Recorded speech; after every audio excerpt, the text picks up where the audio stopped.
বস্তায় করে কি নিয়ে এসছি দেখাচ্ছি, দাঁড়াও কি এনেছি।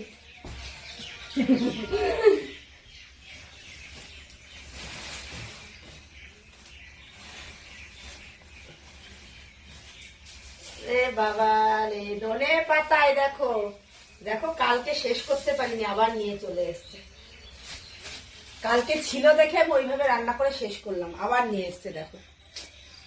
ভগবান, এই যে এনেছে লাউ, বাংলায় আমার সর্ষে ইলিশ, চিংড়ি কচি লাউ, চিংড়ি নেই। ফ্রিজে আম রয়েছে, তা সত্ত্বেও চলে এসেছে আম। বেফালতু বাজার করে জানো।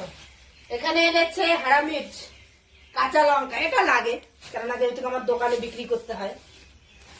এটা হচ্ছে পান দোকানে, এটা দেখানোর মতন কিছু প্রয়োজন নেই। হ্যাঁ, এই দুটো এনে ঠিক করেছো। বেগুন তো রয়েছে, দেখো